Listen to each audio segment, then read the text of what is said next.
অনেক কষ্টে নিজের চোখের পানি লুকিয়ে আবিরকে বললাম, তোমরা দুজন দাঁড়াও, আমি ঘরটা ঠিক করে দিচ্ছি। আবির মাথা নিচু করে দাঁড়িয়ে রইল। আমি আর এক মুহূর্ত সেখানে দাঁড়াতে পারলাম না। দ্রুত ঘরের ভিতর ঢুকে পড়লাম। মাথাটা ভন ভন করে ঘুরছে। দাঁড়িয়ে থাকতে প্রচণ্ড কষ্ট হচ্ছে। কোনো রকমে নিজের এতদিনের ঘরটা গুছিয়ে দিয়ে বাহিরে এসে বললাম, আপনারা ভেতরে যেতে পারেন।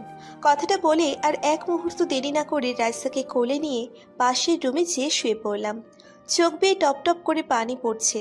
রাইসার গালে পানির ফোঁটা পড়তেই রাইসা আমার দিকে চেয়ে প্রশ্ন করল, আম্মু তুমি কাঁদছো কেন? আমি 4 বছরের রাইসার প্রশ্নের উত্তর দিতে পারলাম না, বরং ওকে জড়িয়ে ধরে কান্না শুরু করলাম। কান্না করতে করতে মেয়েকে বুকে নিয়ে একসময় ঘুমিয়ে পড়লাম। ফজরের আজানে চোখ মেলে তাকাতেই হৃদয়টা কেঁপে উঠল। বিয়ের পরেই প্রথম কোনো দিক ঘুম থেকে জেগে আমি আবিরের মুখ দেখতে পেলাম না। সে আজ আমাকে বলবে না, আর একটু সময় আমার বুকে শুয়ে থাকো। সমস্ত শরীর যেন অবশ হয়ে আসছে আমার কথাগুলো ভাবতেই। অথচ পাশের রুমে আজ আবির নতুন কাউকে নিয়ে শুয়ে আছে। আজ আবিরের বুকে অন্য নারী মাথা রেখে শুয়ে আছে। যে বুকে দীর্ঘ 7টা বছর আমি মাথা রেখেছি, আজ সে বুকে অন্য কারো স্থান হয়েছে। কথাগুলো ভাবতে ভাবতে দরজা খুলে বের হয়ে আসলাম। অজু করতে হবে। তখনও দেখলাম ওদের রুমের দরজা লাগানো। তাড়াতাড়ি অজু করে আবারও রুমে চলে আসলাম। নামাজ শেষে আল্লাহর দরবারে দুহাত তুলে কান্না করে দিলাম। জানি না কোন অপরাধে আল্লাহ আমাকে এমন শাস্তি দিয়েছেন। সেই ছোট্টবেলা থেকেই 5 ওয়াক্ত নামাজ পড়ে আসছি। কারো মনে কখনো কষ্ট দিইনি নিজের জানা মতে। তবুও আল্লাহ আমাকে কেন এত কঠিন শাস্তি দিল, এটাই আমি ভেবে পাচ্ছি না। নামাজ শেষ করে রুম থেকে বের হয়ে রান্না বসিয়ে দিলাম। আবির কিছুক্ষণ পরেই হয়তো খেয়ে বাড়ি থেকে বের হয়ে যাবে কাজের জন্য। একটু পরেই শাশুড়ি আম্মা নিজের ঘর থেকে বের হয়ে আসলেন। রান্নাঘরে আমার পাশে বসে ভাঙা হৃদয় নিয়ে বলতে শুরু করলেন, বুঝলি রে মা, সবই কপাল। কি করবো বল, একটা মাত্র ছেলে, তার মুখের দিকে তাকিয়ে কিছু বলতেও পারি না। ছেলেটা যে এমন কাণ্ড করে বসবে তা কোনোদিনও আমি ভাবতে পারি নাই। আমি শাশুড়ির দিকে তাকিয়ে মৃদু হেসে বললাম, সত্যি মা, সবই আমার কপালের দোষ। আম্মা আমার মাথায় হাত বুলিয়ে দিয়ে বললেন, মা রে, দেখিস এই মেয়ের জন্য একদিন আমার ছেলের অনেক কষ্ট পেতে হবে। আমি আম্মাকে বললাম, এসব বলবেন না, সে আপনার সন্তান। আম্মা হাউমাউ করে কেঁদে দিলেন আমার সামনে। আমাকে জড়িয়ে ধরে বললেন, আমাকে তুই ক্ষমা করে দিস রুকাইয়া। অনেক শখ করে তোকে বাড়ির বউ বানিয়ে নিয়ে এসেছিলাম। নিজের কোনো মেয়ে নেই, তোকেই নিজের মেয়ের মতো দেখেছি। ও যে কিসের আশায় কোন লোভে এমনটা করলো আল্লাহ জানে। আম্মাকে খুব শক্ত করে জড়িয়ে ধরে বললাম, আপনি কাঁদবেন না আম্মা, আমার খুব কষ্ট হয় আপনার চোখের পানি দেখলে। ছোটবেলায় মা বাবা হারিয়ে এতিম হয়েছিলাম। আপনাকে পেয়ে বুঝেছি মায়ের আদর কেমন হয়। ততক্ষণে আবিরের রুমের দরজা খুলে গিয়েছে। আবির রান্নাঘরের দিকে আসতেই শাশুড়ি রুম থেকে বের হতে হতে বলতে শুরু করলেন, আমি মা হয়ে বলতেছি, এই মেয়েকে নিয়ে তুই কোনোদিনও সুখে থাকতে পারবি না। মা চলে যেতেই আবির আমার হাত চেপে ধরে। আমাকে তুমি ক্ষমা করে দিও রুকাইয়া, কিভাবে কি হয়ে গেল আমি বুঝতে পারিনি। যে হাতের স্পর্শে আমি ভালোবাসা খুঁজে পেতাম, আজ সে হাতের স্পর্শে বড্ড ঘৃণা লাগছে। তাই তার হাত থেকে নিজের হাত সরিয়ে নিয়ে মুখে মিথ্যে হাসি ফুটিয়ে বলতে শুরু করলাম, ফ্রেশ হয়ে আসুন, আমি আপনার জন্য খাবার বেড়ে দিচ্ছি। আবির খুশি মনেই চলে গেল ফ্রেশ হবার জন্য। রান্না শেষ করে টেবিলে খাবার বেড়ে দিয়ে আমি চলে আসলাম রাইসার কাছে। রাইসার কপালে চুমু দিয়ে বুকে জড়িয়ে শুয়ে রইলাম। জানি না মেয়েটার কপালে কি আছে। আবির চলে যাবার অনেকটা সময় পর নতুন বউ ঘুম থেকে উঠল। তাকে দেখে আম্মা চেঁচামেচি করতে শুরু করলো। আমি যেয়ে আম্মাকে শান্ত করে ঘরে নিয়ে রাখলাম। আম্মা কেঁদেই চলেছে। আমি জানি এ কান্না আমার কষ্টের কারণে। আমি আম্মাকে সান্ত্বনা দেবার কোনো ভাষাই খুঁজে পাচ্ছি না। আম্মা কোনোভাবেই নতুন বউকে মেনে নিতে পারছে না। দেখতে দেখতে 3টে দিন কেটে গেল। এদিকে কান্নাকাটি করতে করতে আম্মা খুবই অসুস্থ হয়ে পড়ল। সেদিকে আবিরের বিন্দু পরিমাণ খেয়াল নেই। অথচ আবির ছোট থাকতে আমার শ্বশুর মারা যায়। তখন থেকে মা বাবা দুজনের দায়িত্ব পালন করে আসছিল আমার শাশুড়ি। বিয়ের পর দেখেছি আম্মা একটু অসুস্থ হলে আবির কতটা অস্থির হয়ে যেত। কেমন করে এই মানুষটা বদলে গেল আমি বুঝতে পারছি না। মেয়েটার মুখের দিকে তাকিয়ে আমি আবিরের অবহেলা ভুলে থাকার চেষ্টা করি, কিন্তু চাইলেই কি সব ভুলে থাকা যায়? যায় না। যে মানুষটার সাথে এতদিন ধরে সংসার করেছি সে মানুষটাকে কি করে ভুলে থাকবো? যে ঘরটা আমার ছিল সে ঘরটা আমার নাই। ভাবতেই বুকের ভেতরে এক অদ্ভুত রকমের ব্যথা অনুভূত হয়। এতদিনের সাজানো সংসার কেমন করে তছনছ হয়ে গেল। যে মানুষটা আমাকে ছাড়া কিছু বুঝতো না সে মানুষটা আজ অন্য নারীতে আসক্ত, দিব্যি হেসে খেলে দিন পার করে দিচ্ছে তার সাথে। অথচ এই মানুষটাই আমাকে কথা দিয়েছিল সুখে দুঃখে সারাটা জীবন আমার পাশে থাকবে। আমাদের দুজনের মাঝে হাজার কষ্টেও ভালোবাসার কমতি হবে না কোনোদিন। সেই মানুষটা কেমন করে বদলে গেল? এতটা স্বার্থপর কেমন করে হলো? আমি তো কখনোই তাকে ভালোবাসতে কমতি রাখিনি। সব রকম সুখ আমি তাকে দেবার সর্বোচ্চ চেষ্টা করেছি, সে দৈহিক হোক আর ভালোবাসার হোক। সব রকম খেয়াল রেখেছি, সেই মানুষটা আমার থেকেও আমার রইল না। মা, ও মা, আমার খুব ক্ষুধা লেগেছে। রাইসার কথায় চোখের পানি মুছে রান্নাঘরের দিকে এগিয়ে গেলাম। মেয়ের জন্য খাবার বেড়ে নিয়ে আবারও ঘরে চলে আসলাম। মেয়েকে খাওয়াতে খাওয়াতেই আম্মার ঘর থেকে চিৎকারের শব্দ কানে ভেসে আসলো। দৌড়ে চলে গেলাম সেখানে। আম্মা মাটিতে পড়ে কান্নাকাটি করছে আর আমাকে ডাকছে। আম্মাকে ধরে বিছানায় তুলতে যাব, আম্মা আমার হাত শক্ত করে চেপে ধরে। রুকাইয়া, আমার সময় শেষ হয়ে আসছে, আমাকে এক গ্লাস পানি খাওয়াবি? আমি তোর হাতে শেষবারের মতো পানি খেয়ে শেষ নিঃশ্বাস ত্যাগ করতে চাই। আমি চিৎকার করে রাইসার আব্বুকে ডাকছি, অথচ সে শব্দ তার কান অব্দি পৌঁছলো না। সে নতুন বউ নিয়ে বেশ আনন্দে ঘরের দরজা বন্ধ করে শুয়ে রইল। আম্মার মুখে পানি তুলে দেবার পর আম্মা শুধু আমার মাথায় হাত রাখলো, আর কোনো কথা বলল না। আমি হাউমাউ করে কান্না করতে থাকলাম আর আবিরকে ডাকতে থাকলাম। একসময় আবির দরজা খুলে আম্মুর ঘরে আসলো। আমি তার দিকে তাকিয়ে কাঁদো কাঁদো চোখেই বললাম, বড্ড দেরি করে ফেলেছেন আসতে, আম্মা আর নেই। এতবার ডাকলাম, একটা বারও কি আমার কণ্ঠ আপনার কান অব্দি পৌঁছয়নি? আপনি কেমন যেন হয়ে গেছেন রাইসার আব্বু। আবির আমাকে কিছুটা রাগান্বিত হয়ে বলল, বয়স হয়েছে, মারা গেছে, যার যখন সময় হবে তখন সে চলে যাবে, এটাই নিয়ম। এত ন্যাকা কান্নার কিছু নেই। আমি বাকহীন হয়ে গেলাম আবিরের এতটা পরিবর্তন দেখে। নিজের মায়ের মৃত্যুতেও তার হৃদয় এক বিন্দু পরিমাণ আঘাত লাগেনি। এই মানুষটা কি করে এমন হলো আমি তো ভেবেই পাচ্ছি না। মানুষটা আর মানুষ নেই, সে পাথর হয়ে গেছে। নাকি তাকে অমানুষ বলবো তাও আমি ভেবে পাই না। আমার দু চোখ বেশ শুধু পানিই পড়ছে। এই বাড়িতে যে আর আপন বলতে কেউ রইল না। দেখতে দেখতে মানুষজন দিয়ে বাড়ি ভরে গেল। নানান জন নানান কথা বলছে। একটা সময় সাদা কাফনের কাপড়ে জড়িয়ে মাকে নিয়ে রওনা হলো সকলে। আমি চিৎকার করছি আর বলছি, আম্মাকে রেখে যান, আম্মা ছাড়া যে আমার আর কেউ নেই। সে কথা কেউ শুনল না। আশেপাশের মহিলারা আমাকে শক্ত করে ধরে রেখেছে। একটা সময় আমার দু চোখ অন্ধকার হয়ে এলো। তারপর আর কিছুই আমার মনে নেই। আমি সেন্সলেস হয়ে পড়ে গেলাম। যখন জ্ঞান ফিরল তখন নিজেকে আবিষ্কার করলাম নিজের রুমে। পাশে শুয়ে ঘুমোচ্ছে রাইসা। তখন গভীর রাত। আম্মা আর নেই কথাটা মনে পড়তেই আমি আবার কান্না করতে শুরু করলাম। আবির হয়তো তখন তার নতুন বউকে বুকে জড়িয়ে ঘুমোচ্ছে। এটা ভাবতেই আমার হৃদয়টা ফেটে যাচ্ছিল।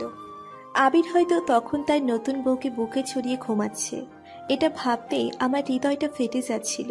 আর এদিকে আম্মা চিরনিদ্রায় শুয়ে আছে মাটির বিছানায়। এত কিছুর মাঝে আমার চোখে কি করে ঘুম আসে? আমার চোখে আর ঘুম আসেনি। ফজরের আজানের শব্দে ঘর থেকে বের হয়ে অজু করে নামাজে দাঁড়িয়ে গেলাম। মনাজাতে কান্নায় ভেঙে পড়লাম। এতিম হলেও এতদিন শাশুড়ির ভালোবাসাটা ভুলেছিলাম, কিন্তু এখন সেও নেই। যে মানুষটা প্রথম দেখায় নাকি আমায় ভালোবেসে ফেলেছিল সেও আজ অন্য কাউকে ভালোবাসতে ব্যস্ত। আমি কিংবা রাইসা ঠিকঠাক খেলাম কি না খেলাম সেদিকেও তার কোনো খেয়াল নেই। আমরা কেমন আছি তাও তার জানার প্রয়োজন নেই। জীবনটা অসহ্য হয়ে উঠছে প্রতিটা মুহূর্তে। নিজেকেই নিজে বলতে থাকি, আম্মা হয়তো এই দুনিয়া ছেড়ে যে ভালোই করেছে, নয়তো তার জীবনটাও হয়তো আমার মতো নরক হয়ে যেত। জীবন এমন জায়গা আর এমন মুহূর্তে নিয়ে এসেছে চিৎকার করে কাঁদতে চেয়েও চিৎকার করতে পারছি না। আম্মা মারা যাবার 7 দিন পার হয়ে গেল। বাড়ির অবস্থা এমন যে আবির তার মাকে ভুলেই গেছে। আমি যেন আর সহ্য করতে পারছিলাম না। দিন দিন এই বাড়িটা আমার কাছে বড় বেশি অচেনা হয়ে উঠছিল। এতদিন ধরে যে ঘর যে বাড়ি আমি সাজিয়েছিলাম, আজ সেই বাড়িটা আমার অচেনা হয়ে গেছে। বেঁচে থেকেও যেন আমি আর বেঁচে নেই। দম বন্ধ হয়ে আসে এখন এই বাড়িতে। নিঃশ্বাস নিতে খুব বেশি কষ্ট হয়। কোনো রকমে 20টা দিন কাটিয়ে দিলাম, আর পারছি না। আমার সামনে ওদের মতো ঢং হাসি খুশি চেহারা আর সহ্য করতে পারছি না। তাই সিদ্ধান্ত নিয়েই নিলাম আর বাড়িতে নয়। সকালে ঘুম থেকে মেয়েকে তুলে সিদ্ধান্ত নিলাম চলে যাব এই বাড়ি ছেড়ে। ব্যাগ গুছিয়ে আবিরকে ডাক দিয়ে বললাম, আমি চলে যাচ্ছি, আর সাথে রাইস্তাকেও নিয়ে যাচ্ছি। আমাদের খোঁজার চেষ্টা করবেন না। যাওয়াটা কি খুব জরুরি? এই বাড়িতে তো থাকা খাওয়ার কোনো অসুবিধা নেই। আমি হেসে বললাম, তা নেই, তবুও কেমন জানি লাগে। দূর দরজার সামনে দাঁড়িয়ে আছে নতুন বউ। আমি স্পষ্ট তার ঠোঁটের কোণে হাসি দেখতে পাচ্ছি। আমি চলে গেলে রাজার সাথে পুরো রাজ্যই তার। আবির রাইস্তাকে রেখে যেতে বলল। আমি তাকে বললাম, তা হবে না। রাইস্তাকে রেখে গেলে হয়তো সে বাবার আদর পাবে, কিন্তু সৎ মায়ের সংসারে তার খুব বেশি দিন টিকবে না। তাই আমি রাইস্তাকে নিয়ে বাড়ি থেকে বের হয়ে গেলাম। দুনিয়াতে আপন বলতে একমাত্র মামা আর মামিই আছেন, যদি মামি মামার দ্বিতীয় পক্ষের স্ত্রী। তিনি আমাকে আগেও খুব একটা পছন্দ করতেন না, আর এখন যে খুব বেশি ভালো চোখে দেখবেন না এটাও আমি জানি। তবুও আপাতত একটু ঠাঁই পাবার আশায় সেদিকেই রওনা হলাম। সকাল 11টায় ভেতর মামার বাড়িতে চলে আসলাম। আমাকে দেখে ভূত দেখার মতো চমকে উঠলেন মামি। উনি হয়তো কল্পনাও করেননি আমাকে এই সময় তার বাড়িতে দেখবেন। বিয়ের পর একবার শুধু এখানে এসেছিলাম। তারপর আবিরকে সব খুলে বলি। আবির আমাকে সে সময় বলে, আজ থেকে তোমার একটাই বাড়ি, ওই বাড়িতে তোমাকে আর যেতে হবে না। সেই আবির আমি বাড়ি ছেড়ে বের হয়ে চলে আসার সময় একবারও বলল না, তোমার তো আর কোনো বাড়ি নেই, কোথায় যে উঠবে তুমি? কি রে রুকাইয়া, এত বছর পর কি মনে করে আসলি? মামির কথায় আমি বাস্তবতায় ফিরে এসে মুখে হাসি ফুটিয়ে বললাম, কেন, আমার কি আসা নিষেধ আছে? মামি মুখ ভেঙচি কেটে বলল, না, তুই তো আর বিয়ের পর আসিস নাই, তাই জিজ্ঞাসা করলাম। এমন সময় বাহিরের কাজ ছেড়ে মামা বাড়িতে আসলেন। আমাকে দেখে অনেক খুশি হলেন। রাইসাকে কোলে তুলে নিয়ে বলল, এতদিনে নানা বাড়ির কথা মনে পড়ল?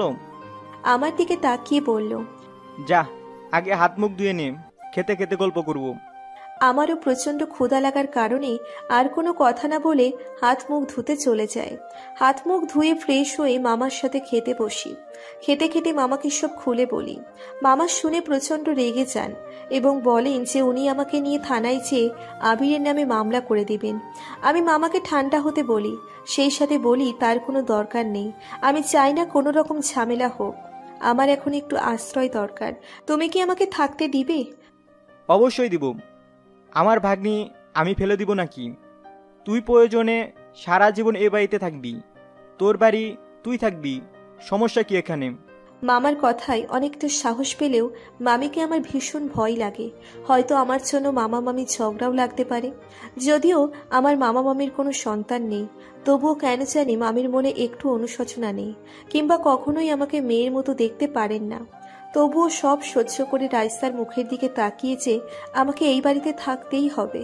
খাবার খাওয়া শেষে মামা চলে গেল বাহিরে কাজের জন্য। আমি আমার ব্যাগ আর রাইসাকে নিয়ে চললাম আমার সেই পুরনো ঘরে। ঘরটা অনেক খালি পড়ে আছে, ধুলো বালু আর মাকড়সার জালে ভরে রয়েছে। আমি আস্তে আস্তে সব গোছাতে শুরু করলাম।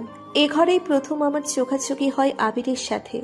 সে তার মাকে নিয়ে আমাকে দেখতে আসে। আমার খুব ইচ্ছে ছিল লেখাপড়া করে ডাক্তার হব, কিন্তু ছোটবেলায় মা বাবাকে হারানোর পর এমনিতেই মামার ঘাড়ে বোঝা হয়েছিলাম। তারপর মামি আমার লেখাপড়া কোনোভাবেই মেনে নিতে চাইতো না।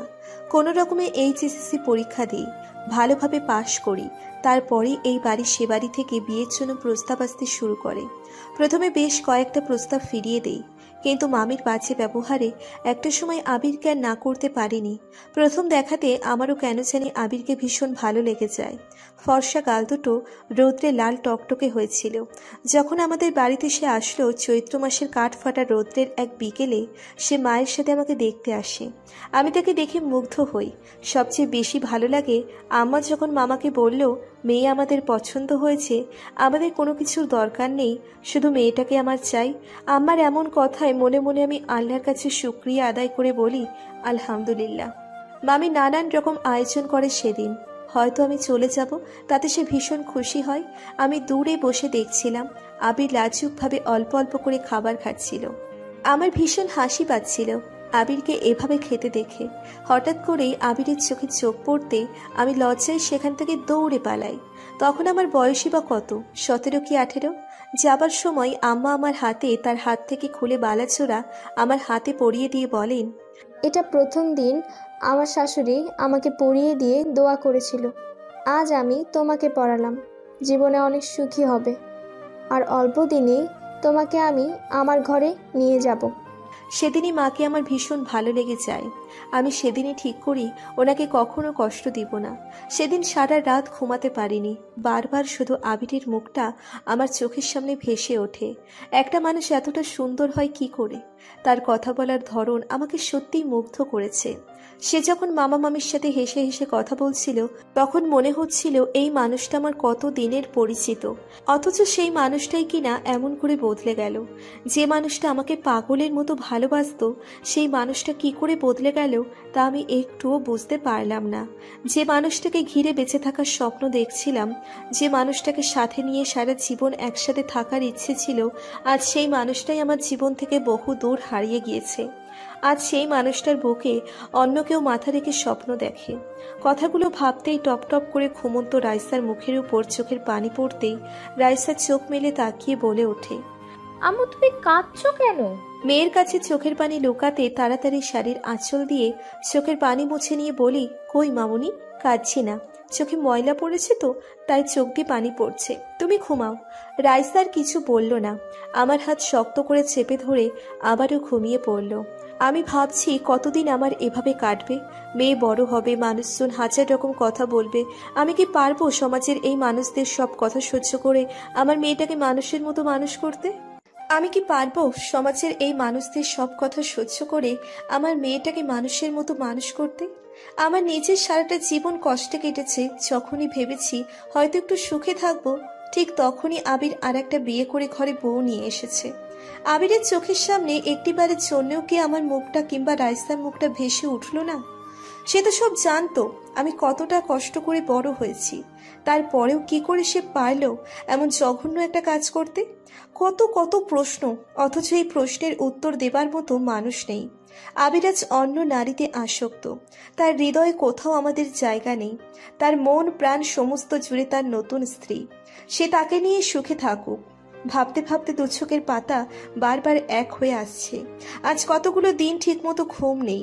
কি যে যন্ত্রণায় দিন কাটাচ্ছি তা আমি ছাড়া আর কেউ বুঝবে না। একটা সময় আর চোখ মেলে থাকা সম্ভব হলো না। ক্লান্তির কাছে হেরে গেলাম। দু চোখের পাতা এক হয়ে গেল। ফজরের আজানে ঘুম থেকে লাফিয়ে উঠলাম। ঘর থেকে বের হয়ে গেলাম অজু করার উদ্দেশ্যে। ততক্ষণে মামাও উঠে পড়েছে। মামা আমার আগে অজু করে জলটা হাতে নিয়ে বের হতে হতে বলতো, মেলাদিন নদীতে যাই না, তোরা আসছিস, নামাজ পড়ে নদীতে যেয়ে দেখি 4টা মাছ পাই কিনা। আমি কিছু বলার আগে মামা হন হন করে বাড়ি থেকে বের হয়ে গেল। আমি অজু করে নামাজ পড়ে নিলাম। নামাজ শেষ করে বিছানায় রাইসার পাশে শুয়ে পড়লাম। বিয়ের পরপর অনেক সকাল হয়েছে এমন। আমি নামাজ শেষ করে আবিরের পাশ দিয়ে হাঁটাচলা করছি। হঠাৎ করে আবির আমার হাত ধরে টান দিয়ে তার বুকে মাথাটা নিয়ে গেছে। আমি যখন প্রশ্ন করতাম, কি তুমি ঘুমাওনি, তখন সে মিষ্টি করে হেসে বলতো, তুমি পাশে না থাকলে কি আর দু চোখে ঘুম আসে? মনে একটুও শান্তি পাই না তুমি পাশে না থাকলে। সেই মানুষটাই দিব্যি হয়তো ঘুমিয়ে আছে তার নতুন বউকে নিয়ে। হয়তো তাকেও এই একই কথা বলে। কথাগুলো ভাবতে ভাবতে রান্নাঘর থেকে মামির গলার শব্দ ভেসে আসলো।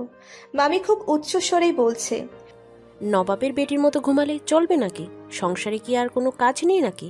এখানে থাকতে হলে সংসারে কাজকর্ম করেই থাকতে হবে, বুঝলি? আমি বুঝতে পারলাম আর শুয়ে থাকা সম্ভব নয়।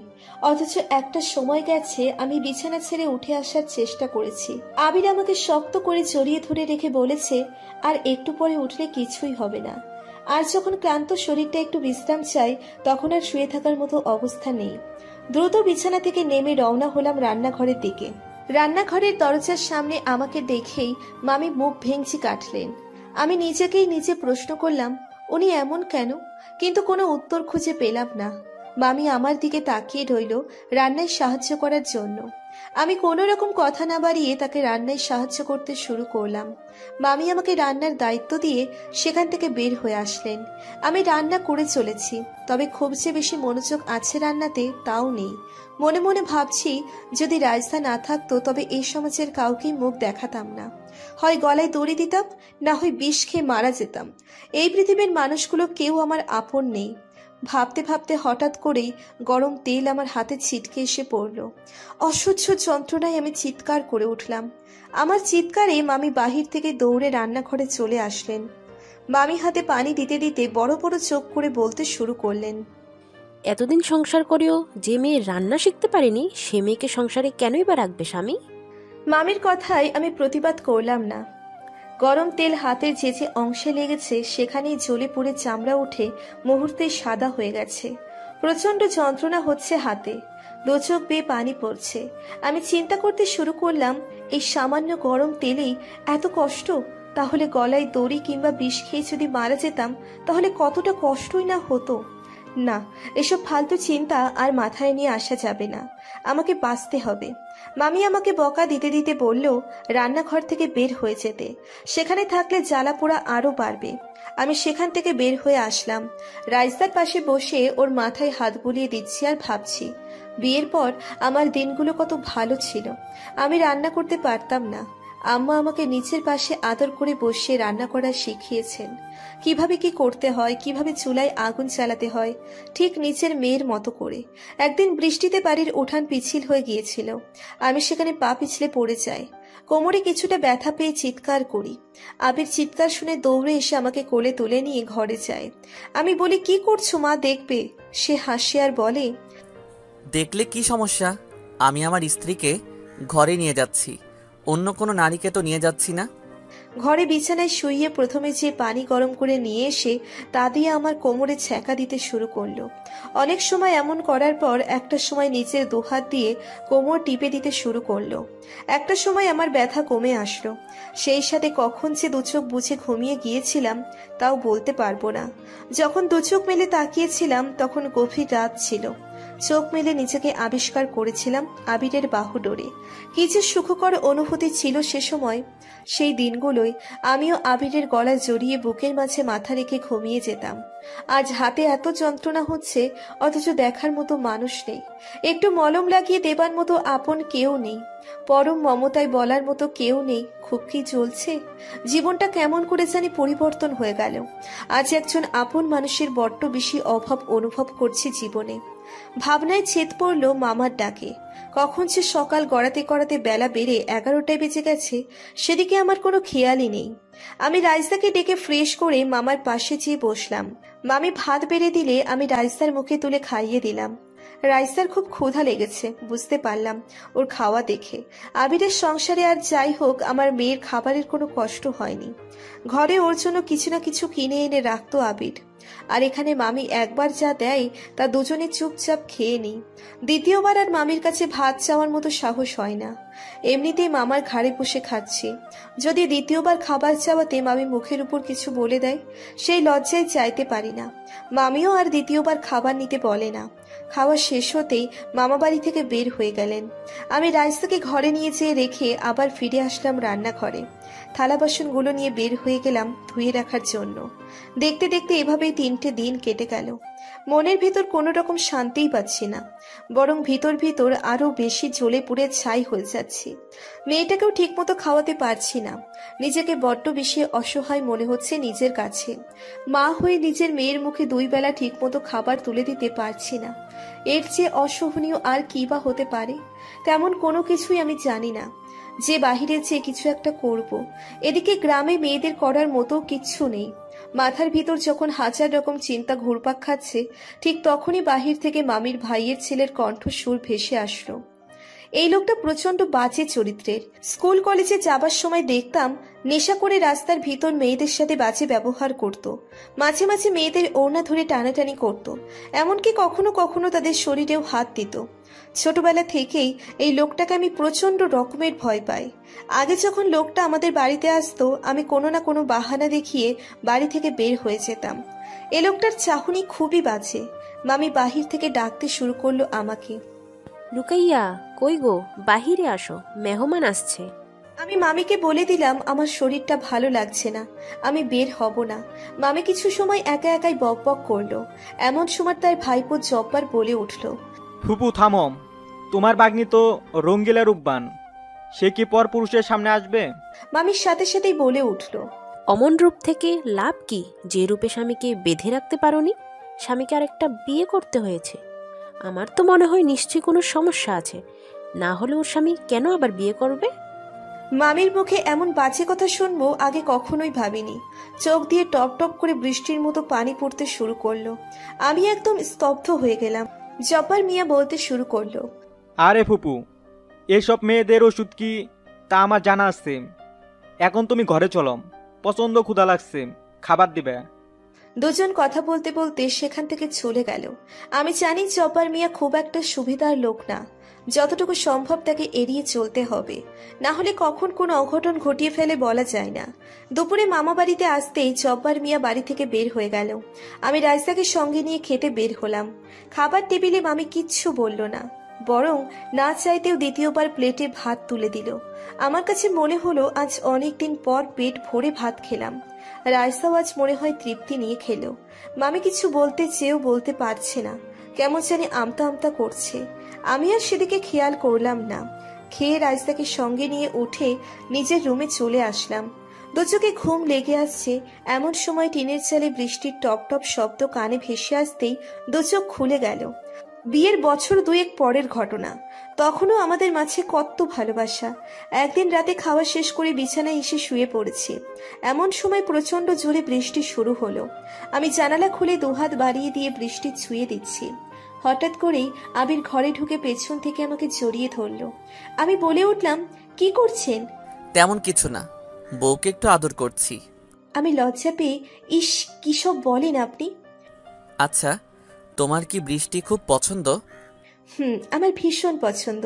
কলেজে পড়ার সময় যখন বৃষ্টি হতো তখন আমি বৃষ্টিতে ভিজতে ভিজতে বাড়িতে ফিরতাম। আমার ভীষণ ভালো লাগতো। কিন্তু কেন বলেন তো? না, এমনি। এই বাড়িতে আসার পর তো তোমাকে কখনো বৃষ্টিতে ভিজতে দেখিনি। আমি হাসতে হাসতে বললাম, কি করে দেখবেন, এখন তো আর বৃষ্টিতে ভিজি না। বিয়ের পর মেয়েদের অনেক শোক আহ্লাদ ত্যাগ করতে হয়, নয়তো নাকি সংসার সুখের হয় না। আচ্ছা, তোমাকে এসব আজগুবি কথা কে বলেছে? মানুষের মনে সুখ আহ্লাদ না থাকলে সে সংসার কি করে সুখের হয়? আমি আবিরের প্রশ্নের কোনো উত্তর দিতে পারিনি। এক দৃষ্টিতে বাহিরে তাকিয়েছিলাম। হঠাৎ করেই আবির আমাকে কোলে তুলে নেয়। আমি তাকে বলি, কি করছেন? সে কোনো উত্তর না দিয়ে হাসে। আমি মুগ্ধ হই তার হাসিতে। সে আমাকে নিয়ে ঘর থেকে বের হয়ে আসে। ঝুম বৃষ্টিতে সে আমাকে কোলে নিয়ে বাড়ির উঠানের মাঝে এসে দাঁড়ায়। তার কপালে বেয়ে টপটপ করে বৃষ্টির পানি আমার গালে মুখে পড়তে থাকে। লজ্জায় আমি চোখ মেলে তাকাতে পারছিলাম না। বৃষ্টির সাথে শো শো করে বাতাস হচ্ছিল।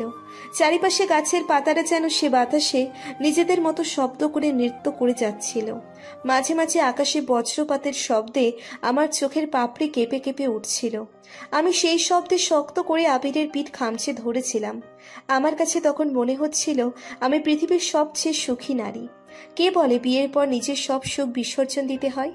আবিরের মতো বর যার ভাগ্যে আছে সে ভাগ্যবতী। একটা সময় মেঘের গর্জন বাড়তে থাকে। আমি কাঁপা কাঁপা কণ্ঠে আবিরকে বলি, চলো, আর ভিজবো না, আমার ভীষণ ভয় করছে। আবির শব্দ করে হেসে ওঠে। আমি চোখ মেলে তাকিয়ে দেখি সে হাসি। এত সজীব আর প্রাণবন্ত হাসি, আমি যেন নিজেকে হারিয়ে ফেলি সেই হাসিতে। একটা মানুষের হাসিও এত সুন্দর হতে পারে? আমি আবিরের দিকে এক দৃষ্টিতে তাকিয়ে নিজেকে নিজেই প্রশ্ন করি। হুট করে আবির প্রশ্ন করে, এমন করে তাকিয়ে কি দেখছো? আমি লজ্জায় অন্যদিকে মুখ লুকিয়ে বলি, কিছু না। এত সময় ধরে আমাকে কোলে নিয়ে দাঁড়িয়ে আছেন, আপনার কষ্ট হচ্ছে না? আমাকে নামিয়ে দিন। আবির আবারও সেই মুগ্ধ করা হাসি দিয়ে আমাকে আরেকটু উপরের দিকে তুলে নিয়ে বলে, হ্যাঁ, একটু যে কষ্ট হচ্ছে না তা ঠিক নয়, তবে সে কষ্ট এখনই পুষিয়ে নিচ্ছি। বলে তার ঠোঁটজোড়া নামিয়ে নিয়ে আসে আমার ঠোঁটে। হঠাৎ বজ্রপাতে বাস্তবতায় ফিরে আসি। রাইসাকে বুকে টেনে শক্ত করে জড়িয়ে ধরে রাখি, যেন এই শব্দে ওর ঘুম ভেঙে না যায়। মানুষের জীবনে হয়তো সুখের সময় খুব কম, তবে সেই সুখের স্মৃতি মানুষ সারা জীবন বয়ে বেড়ায়। প্রতিদিন প্রতিক্ষণে মানুষ কষ্টের সাথে মোকাবেলা করে, তাই তো সুখের স্মৃতিগুলো মানুষ খুব সহজে ভুলতে পারে না।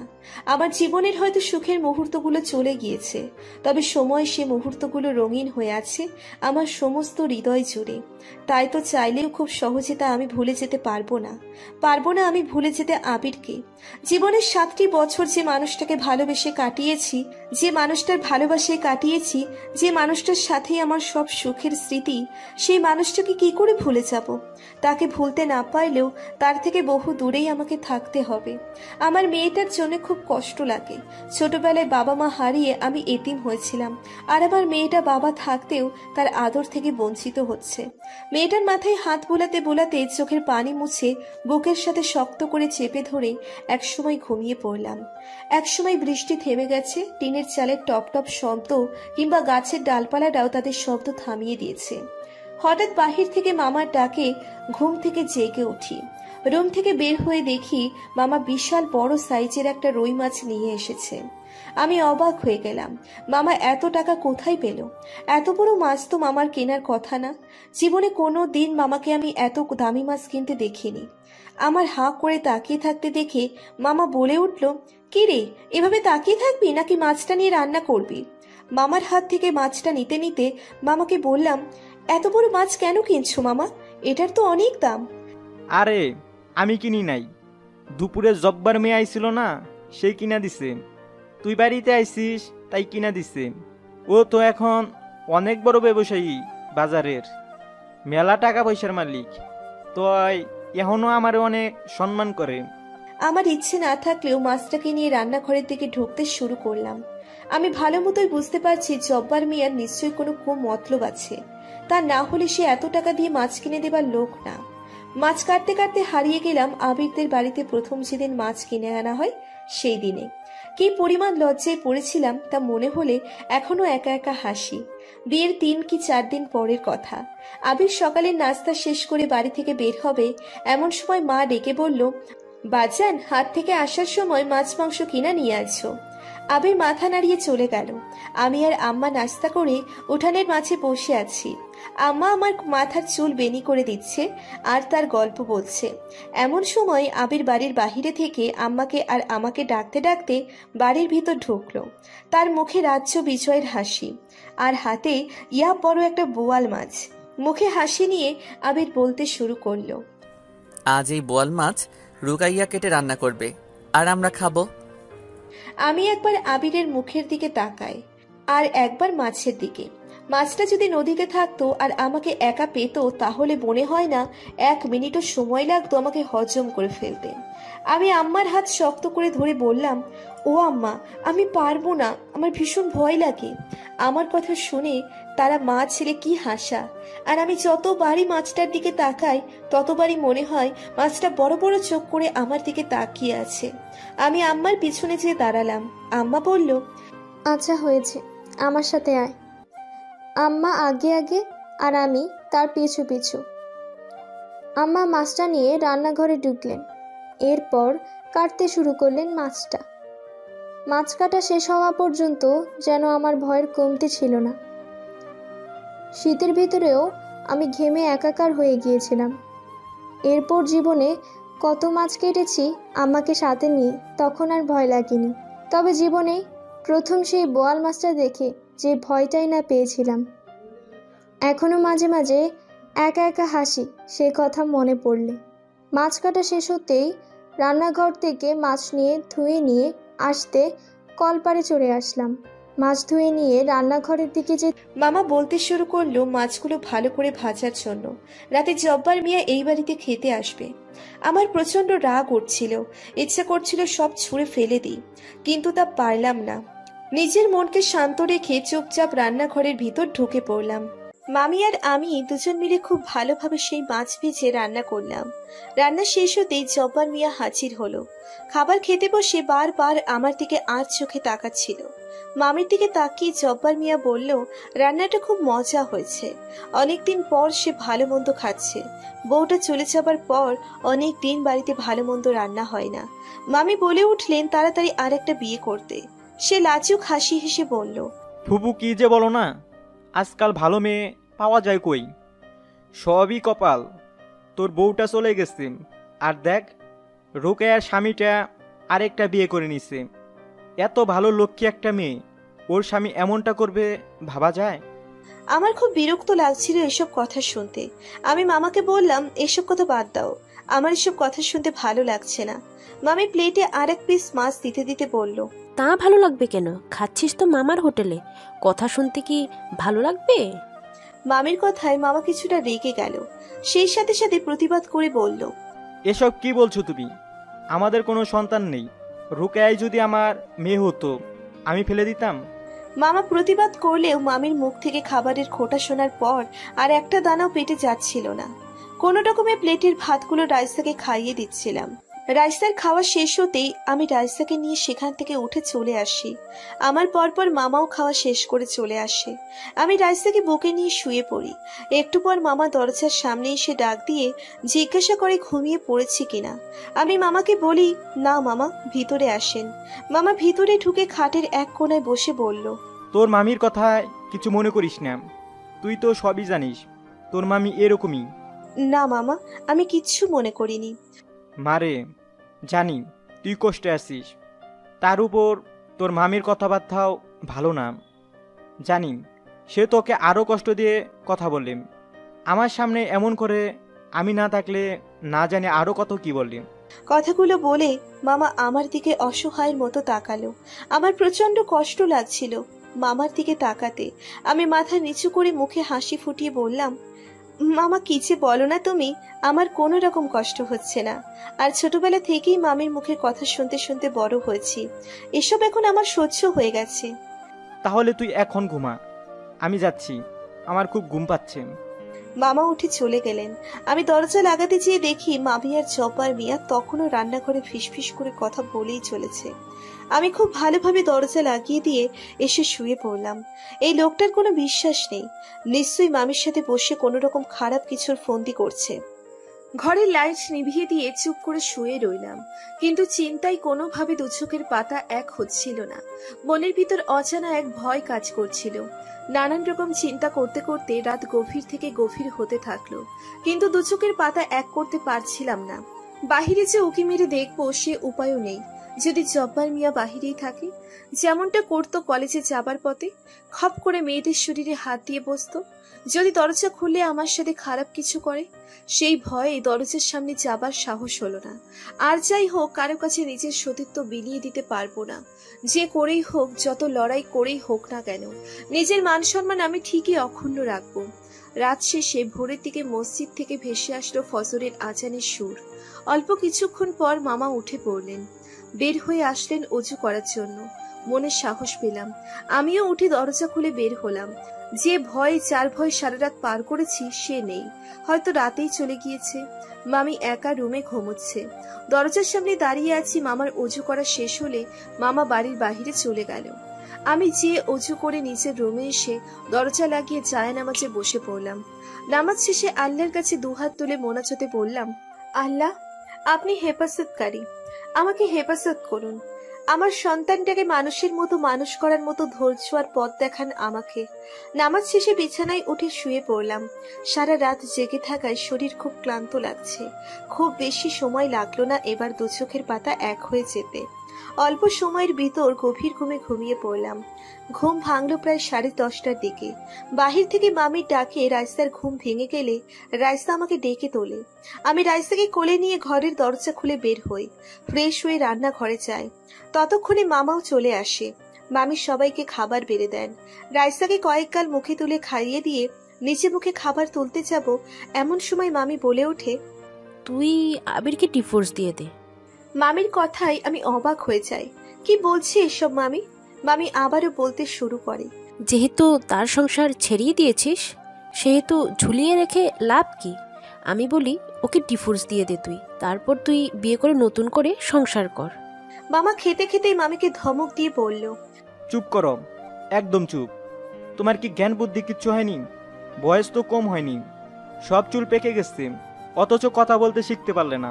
ওকে কখনো কি নিজের মেয়ের মতো ভাবছো তুমি? ভাবছি বলেই তো বললাম, সারা জীবন তো আর এভাবে থাকতে পারবে না।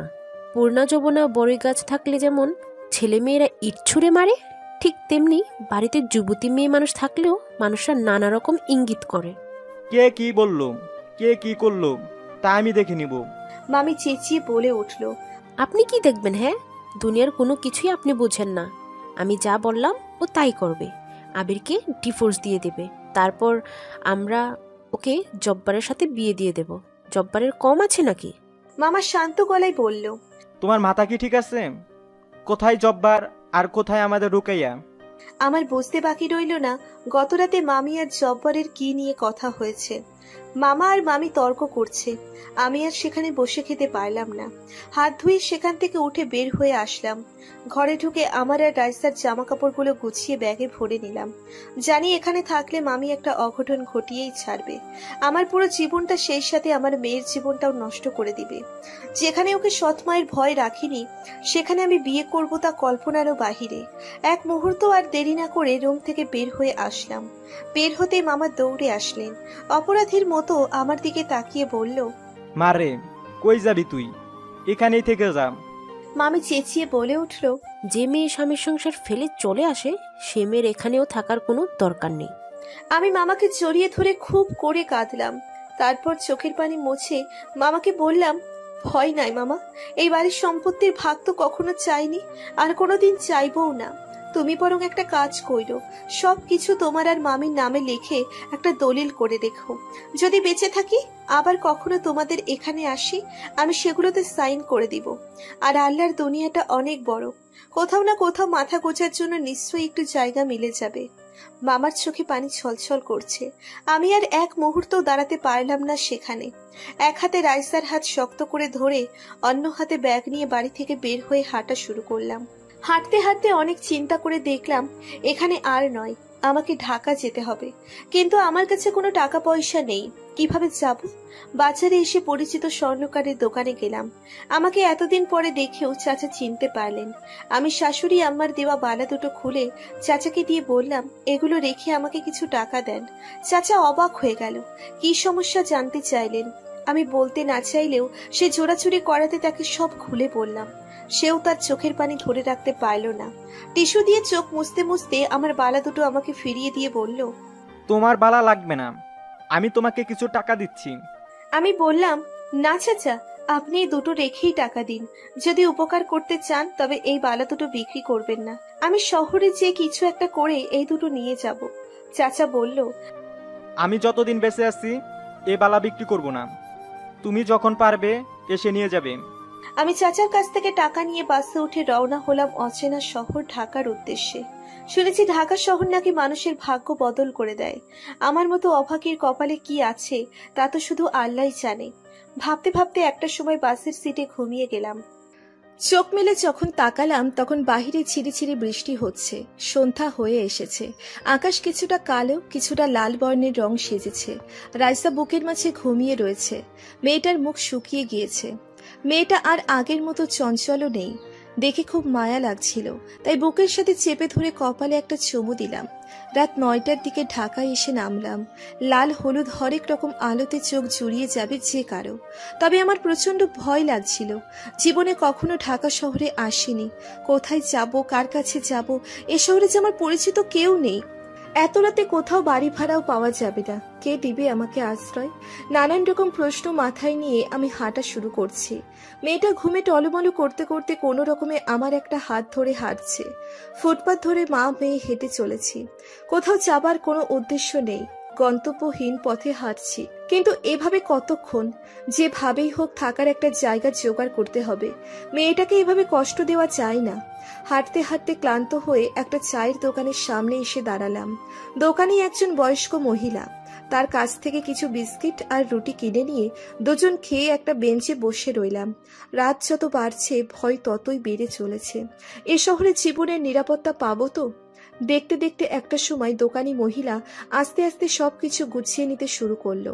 একটা সময় সব গুছিয়ে নিয়ে তার ছোট্ট টঙের দোকান বন্ধ করে দিল। এত সময় তার আমার দিকে খেয়াল না থাকলেও এখন বেঞ্চ নেওয়ার সময় আমাকে প্রশ্ন করলো, তুমি কোথায় যাবে মা? কেন জানি মন থেকে মা বলে ডেকে উঠলাম। বললাম, আমার এই শহরে যাবার কোনো জায়গা নেই। উনি একটা দীর্ঘশ্বাস ছেড়ে বলল, এভাবে তো বাইরে থাকতে পারবে না। শকুনের দল যে কোনো সময় হামলা করে তোমাকে খাপলে খাবে। তুমি এক কাজ করো, আমার সাথে চলো। আমি কি করব বুঝে উঠতে পারছিলাম না। এত রাতে একটা মেয়ে মানুষ বাহিরের রাস্তায় থাকা নিরাপদ নয়, এটা বেশ ভালোই বুঝতে পারছিলাম। আবার বৃদ্ধ মহিলার সাথে যাব, তার অসুবিধে যদি হয়। এইসব ভাবতে ভাবতে উনি আবার বলে উঠল, তুমি ভয় পেও না, আমার সাথে চলো। আমি আর এক মুহূর্ত সেখানে দাঁড়িয়ে না থেকে তার সাথে হাঁটা শুরু করলাম। প্রায় 15-20 মিনিট ওনার সাথে হাঁটার পর একটা বস্তির ভিতর প্রবেশ করলাম। আস্তে আস্তে ওনার টিনের ঘরে প্রবেশ করলাম। ঘরটা ভালোই বড়, তবে মানুষও কম না। ওনার মেয়ের সাথে 2 নাতনি। মেয়েটার বয়স আমার মতোই হবে। মেয়েটা আমাকে বলল, আপা, আপনারা দুজন হাত মুখ ধুয়ে নিন, আমি খাবার রেডি করছি। পেটে প্রচন্ড ক্ষুধা, কি ভাববে জানি না। তাড়াতাড়ি রাইসাকে নিয়ে কল থেকে হাত মুখ ধুয়ে নিলাম। আলু ভর্তা, মসুর ডাল আর ছোট মাছ রান্না হয়েছে। খুব তৃপ্তি নিয়ে খেলাম। খাওয়া শেষ হবার পর আমার জীবনের সব ঘটনা বললাম। শুনে খুব কষ্ট পেলেন ওনারা। সে মাও বলতে শুরু করলেন, কি করবে মা বলো, ভাগ্যে যা আছে তাই হবে। দেখো না, আমার মেয়েটার স্বামী 2 বছর আগে রোড অ্যাক্সিডেন্টে মারা গেছে। মেয়েটা গার্মেন্টসের চাকরি করে। আমি দিনের বেলায় মানুষের বাড়িতে কাজ করি আর সন্ধ্যার পর থেকে ওই দোকানটা চালাই। তাতে করে আল্লাহর রহমতে আমার ভালোই কেটে যাচ্ছে। আমি মাকে বললাম আমাকে একটা ঘর জোগাড় করে দিতে, সাথে যে কোনো একটা কাজ জোগাড় করে দিতে। উনি বললেন কালকেই ঘর জোগাড় করে দিবে, আর সকালে কাজে বের হয়ে দেখবেন কোনো বাড়িতে লোক লাগে কিনা। বাড়িতে কাজ করলেও অনেক টাকা পাউন চাইবো, তাতে করে আমাদের দুজনের বেশ ভালো করে দিন কেটে যাবে। ওনাদের ব্যবহারে আমি অনেক খুশি হলাম। এই পৃথিবীতে আমার চেয়েও অনেক অসহায় মানুষ আছে। এই যে যাকে মা ডাকলাম, তার মেয়েটার জীবনে কি কম কষ্ট? এত অল্প বয়সে বিধবা হয়েছে, দুটো মেয়ে, তাদের নিয়ে গার্মেন্টসে কাজ করে দিব্যি দিন চালিয়ে দিচ্ছে। সে তুলনায় আমি অনেক ভালোই আছি। হয়তো স্বামী পাশে নেই, তবুও সে আছে তো। কথাগুলো ভাবতে ভাবতে একসময় ঘুমিয়ে পড়লাম। রাতে বেশ ভালো ঘুম হয়েছে। আজ এক ঘুমে সকাল হয়ে গেছে। ফজরের আজানে উঠে নামাজ পড়লাম। মা আর তার মেয়ের সাথে ঘরের কাছে হাত লাগাতে চাইলেই মেয়েটা বলল, আপা, আপনি আমাদের বাসায় যে কয়দিন আছেন মেহমান, আপনি কোনো কাজ করবেন না। নিজের অজান্তেই চোখে পানি চলে আসলো। যেখানে নিজের বাড়িতে নিজের মামি বলেছে কাজ না করলে খাবার দিবে না, সেখানে অপরিচিত এক বোন, এক মা নিজের মেয়ের মতো বলছে তুমি তো মেহমান, তোমাকে কোনো কাজ করতে হবে না, এ বাড়িতে যতদিন থাকবে। এর চেয়ে বড় প্রাপ্তি আল্লাহর দুনিয়াতে আর কি হতে পারে? নিজের মনে অনেক সাহস হচ্ছে। নিজেকে নিজেই বলতে শুরু করলাম, আমি এ শহরে আর একা নই। একটা কথা প্রচলিত আছে, আপনের চেয়ে পর অনেক ভালো। আজ তার বাস্তবিক প্রমাণ পেলাম। সবার সাথে সকালের নাস্তা করে নিলাম। পারুলাপা আর মা বের হয়ে গেলেন তাদের কাজে। তাদের বাচ্চা দুটোকে আমাদের সাথে বাসায় রেখে গেলেন। মা বললেন আসার সময় ম্যানেজারের সাথে কথা বলবেন, পাশে একটা ঘর খালি আছে, সে ঘরটা আমাকে ভাড়া দেবার জন্য। আমি ওদের 3 জনকে সাথে নিয়ে ঘরে বসে বসে গল্প করছি। 3 জনই প্রায় সমবয়সী। রাইসারও অল্পেতেই ওদের সাথে বেশ জমে গেছে। দুপুরে মা খুশি খুশি মনে এসে বললেন ম্যানেজারের সাথে কথা বলেছেন, সে ঘরের চাবি দিয়ে দিচ্ছে। আজ রাত থেকেই আমি ওই ঘরেতে থাকতে পারবো। সেই সাথে একটা বাড়িতে কাজেরও ব্যবস্থা করেছেন। এত খুশিতে আমি মাকে জড়িয়ে ধরে বললাম আলহামদুলিল্লাহ। মা বললেন পরদিন সকালেই আমাকে সে বাড়িতে নিয়ে যাবেন। এখান থেকে 10 মিনিটের মতো লাগবে হেঁটে যেতে। সকালে যে নাস্তা বানিয়ে দিয়ে, দুপুরে রান্না করে জামা কাপড় ধুয়ে দিয়ে এসে আবার শেষে বিকেলের দিকে যেয়ে রাতের খাবার রান্না করে দিয়ে চলে আসতে হবে। আমি বললাম আমার কোনো সমস্যা হবে না। লোকটার স্ত্রী মারা গেছে, 2 ছেলে মেয়ে, দুজনেই বিদেশে থাকে। তবে এখন বাংলাদেশে 2-3 মাস থেকে আবার চলে যাবেন। মাসে 7,000 টাকা দিবে, কয়েক মাস পর বাড়িয়ে দিবে। আমি বললাম সমস্যা নেই, তাতেই আমাদের চলে যাবে। আর সমস্যা হলে তো আমরা আছি। রাতের খাবার মা আর পারুলাপার সাথে করে আমি নতুন ঘরে গেলাম। মা আর পারুলাপা আমাকে সাহায্য করলেন নতুন ঘর গোছাতে। সেই সাথে কিছু প্রয়োজনীয় জিনিসও দিলেন, যদিও আমি নিতে চাইনি, তবুও জোর করেই দিলেন। এই মানুষগুলোর ঋণ সত্যি শোধ করার মতো নয়। পৃথিবীতে অসংখ্য ভালো মানুষ এখনো আছেন, এরাই তার বাস্তবিক প্রমাণ। চেনা নেই জানা নেই একলা একটা মেয়ে মানুষের জন্য মানুষ এত কিছু করে, ভাবতেই মনটা প্রশান্তিতে জড়িয়ে গেল। আল্লাহর দুনিয়াতে আল্লাহ চাইলে সবই সম্ভব। যার কেউ নেই তার আল্লাহ আছেন। পরদিন সকালে মা আমাকে সেই বাড়িতে নিয়ে গেলেন। আমাকে সব কিছু দেখিয়ে বুঝিয়ে সে তার কাজে চলে গেলেন। আমিও আমার মতো কাজ করতে শুরু করলাম। খুব অল্প সময়ের ভিতর আমার জীবনের সব কিছু ওলটপালট হয়ে গেলেও আমি হতাশ হলাম না। সেই সাথে আল্লাহর উপর পূর্ণ বিশ্বাস আর আস্থা রাখলাম। নাস্তার টেবিলে সে বাড়ির সকলের সাথে পরিচিত হলাম। লোকটার বয়স বেশি ভালোই হবে, আমার মামার বয়সী। ছেলে মেয়ে দুটোও প্রায় সমবয়সী হবে, 2-1 বছরের ছোট বড় হবে। তাদের ব্যবহারও খুব ভালো। প্রথম দিন নাস্তা করে আমার বেশ প্রশংসা করলেন। আমি সকালের নাস্তা বানিয়ে দিয়ে বাসায় এসে রাইসা আর পারুল আপার মেয়ে টিনা আর টুম্পাকে একসাথে নিয়ে নাস্তা করে ওদের গোসল করিয়ে রেডি করে রেখে আবার চলে আসলাম দুপুরের খাবার রান্না করার জন্য। এভাবেই দিন চলে যেতে থাকলো। এ বাড়িতে সকলে আমার বেশ প্রশংসা করতে লাগলো কাজের আর রান্নার। সারাদিনের কাজ শেষ করে এসে রাতে আমরা সকলে একসাথে রাতের খাবার খেয়ে গল্পগুজব করতে থাকি। পারুল আপা মাঝে মাঝেই বলে তার গার্মেন্টসে কাজ করতে ভালো লাগে না, কিন্তু অন্য কাজ করবে তাতে টাকা কম, সেই টাকা দিয়ে মেয়ে দুটোকে সাথে নিয়ে থাকতে খুবই কষ্ট হবে। আমি পারুল আপাকে বলি কষ্ট হলেও করতে হবে, ওদের ভবিষ্যতের কথা চিন্তা করে হলেও। মাঝে মাঝে খুব খারাপ লাগে। আমি নারী বলে কি আমার কোনো সম্মান নেই? গার্মেন্টসে কাজ করি বলে কি শরীরটা যাকে তাকে দিয়ে দিতে হবে? তুমি জানো না, সহকর্মী থেকে ম্যানেজার কারো চোখ থেকে যেন দেহটা রেহাই পায় না। সকালে চোখ দিয়ে খুবলে খুবলে খায়, সুযোগ পেলে হয়তো আরও বড় কিছু করে ফেলবে। আমি বললাম যতটুকু পারো নিজেকে সামলিয়ে রেখো আপু, আমাদের গরিবদের থাকার ভিতর আছে এই সম্মানটুকু, এটুকু হারালে হয়তো আর বেঁচেই থাকতে ইচ্ছে করবে না। এভাবেই দিনগুলো মোটামুটি বেশ ভালোই কেটে যাচ্ছিল। শহরে এসে মা পেয়েছি, একটা বোন পেয়েছি আরো 2টো সন্তান। এর চেয়ে শান্তির আর কি হতে পারে? এত কিছুর পরেও রাতের আধারে ঠিকই বুকের মাঝে চিনচিনিয়ে ব্যথা অনুভূত হয়। সেই মানুষটাকে ভেবে যাকে বড্ড বেশি ভালোবেসেছিলাম। যত বেশি সেই মানুষটাকে ভুলে থাকতে চাই তত বেশি করে তার কথা মনে পড়ে। আসলে চাইলেই আমরা সবকিছু ভুলে যেতে পারি না। কথাগুলো ভাবতে ভাবতে রাইসাকে বুকে জড়িয়ে একসময় ঘুমিয়ে পড়লাম। পরের দিন কাজে আসার পর জানতে পারি ছেলে মেয়ে দুজন আজ রাতেই চলে যাবে বাংলাদেশ ছেড়ে।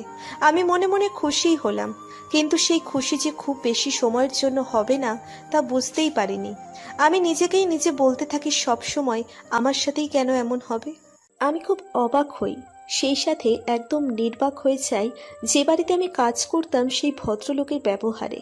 গতকাল রাতেই তার ছেলে মেয়ে দুজন বিদেশে চলে গেছে, আর আজ দুপুরেই কি না সে আমার শরীর স্পর্শ করতে আসে।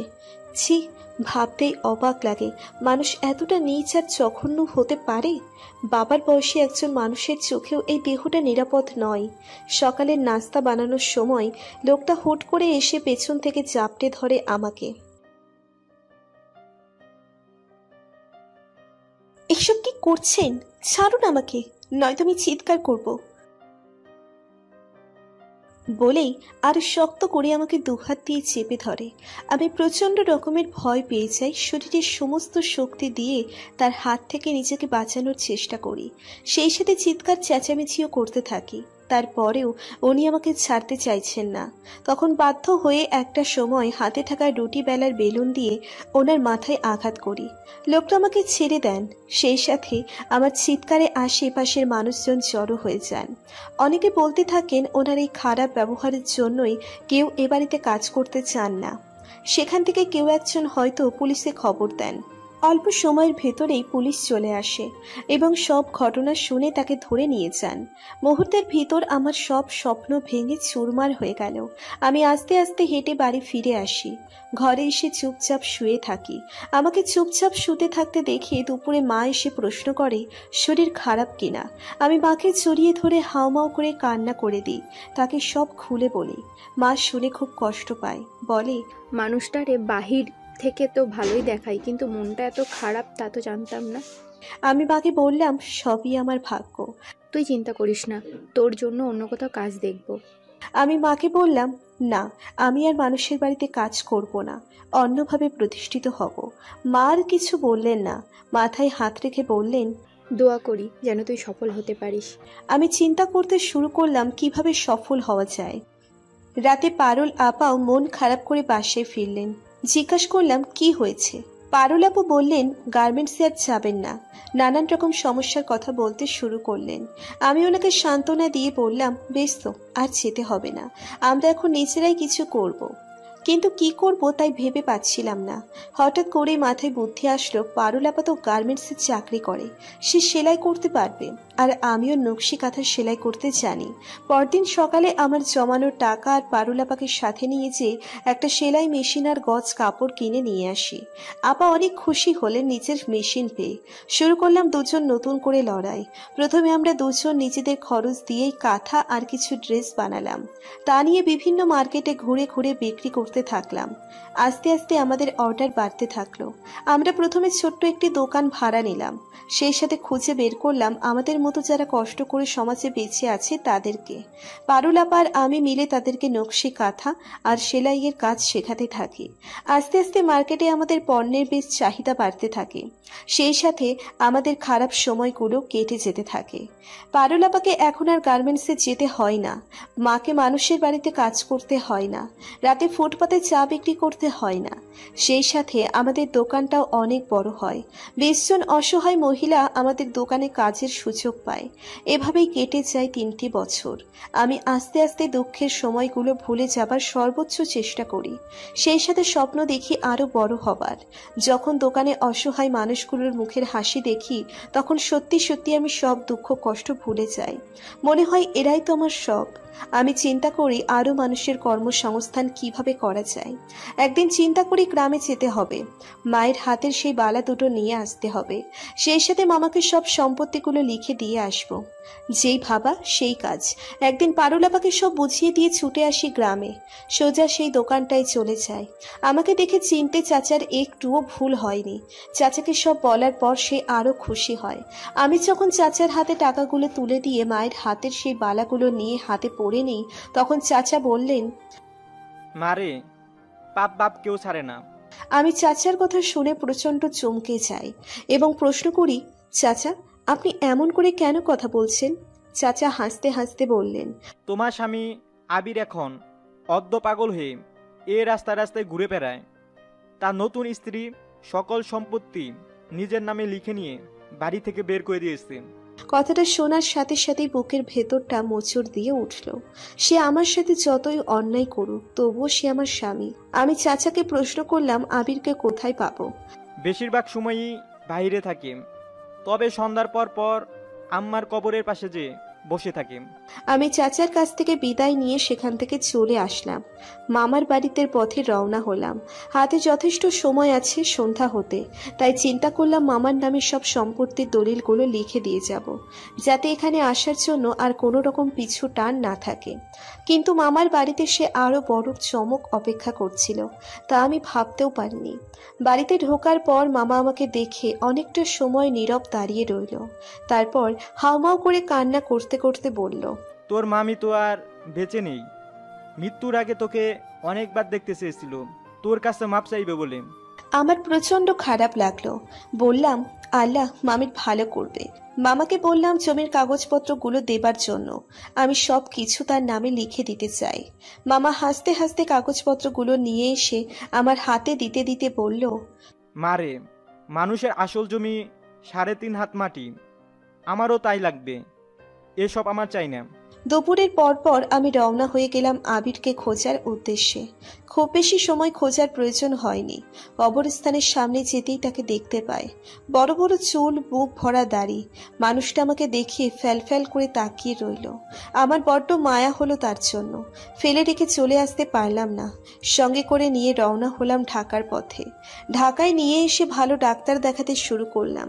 সেই সাথে নিজের ব্যবসা কিভাবে বড় করা যায় সেদিক দিয়ে দিন রাত সকলে পরিশ্রম করতে শুরু করলাম। এভাবেই কেটে গেল জীবন থেকে আরো 20 বছর। আর এই তো আমি এখন আপনাদের সামনে একজন পরিচিত মুখ, একজন আইডল। তবে এখানে আসতে আমাকে কম পরিশ্রম, কম ত্যাগ স্বীকার করতে হয়নি। ভিড়ের ভিতর থেকে একজন মহিলা সাংবাদিক বলে উঠল, আপনার স্বামীকে এত সহজে মেনে নিলে কি করে? একটু হেসে জবাব দিলাম, আমাদের তো বিচ্ছেদ হয়নি, আর আমি প্রায় 3.5 বছর একা থেকে বুঝেছি এ সমাজে একজন স্বামী ছাড়া নারীর অবস্থান কোথায়।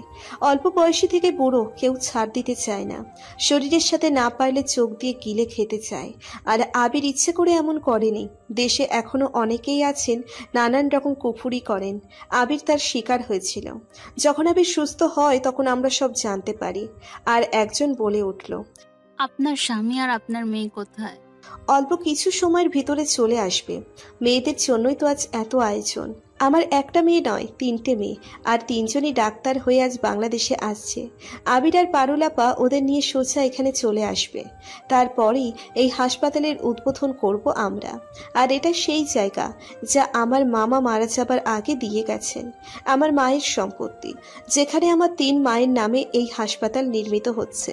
আপনি সত্যিই মহান। জীবনে এত ত্যাগ স্বীকার করার পরেও সবাইকে কত আপন করে নিয়েছেন। আমরা সকলে আপনার কাছে কৃতজ্ঞ। আমি মহান নই, পুরো নারী জাতি মহান। আমরা হাজারটা ত্যাগ হাসি মুখে স্বীকার করে নিই। এই যে আপনারা পরিবার প্রিয়জনদের মুখে হাসি ফোটানোর জন্য এই পেশাকে বেছে নিয়েছেন, আপনারা মহান। প্রতিটা মা মহান, প্রতিটা মেয়ে মহান, এক কথায় প্রতিটা নারী মহান। আমরা স্বার্থহীনভাবে ভালোবেসে যেতে পারি। সৃষ্টিকর্তা মহান বলেই আমাদের মাঝে এত ধৈর্য ধরার মতো তৌফিক দান করেছেন। আল্লাহ ধৈর্যশীলদের পছন্দ করেন। কথা বলতে বলতে আবির আর পারুল বাচ্চাদের নিয়ে গাড়ি থেকে নেমে আসলো। আর 4 বছর পর 3 মেয়েকে একসাথে পেয়ে আনন্দে বুকে জড়িয়ে নিল। এতগুলো বছর পর কে বলবে এই রুকাইয়া একটা জীবনে এই সমাজের সাথে, সমাজের মানুষগুলোর সাথে লড়াই করেছে। আনন্দে পরিপূর্ণ আস্থার পরিবার। সবার চোখের আড়ালে আবির এসে রুকাইয়ার হাতটা চেপে ধরে বলল, তোমাকে পেয়ে আমার জীবনটা সত্যি পরিপূর্ণ। আমি আবিরের হাতটা শক্ত করে চেপে ধরে মনে মনে বললাম, আমি যে আপনাতেই পরিপূর্ণ। জানি না কোন বেলায় তোমায় পেয়েছি, বেলা অবেলার হিসেব যে রাখিনি।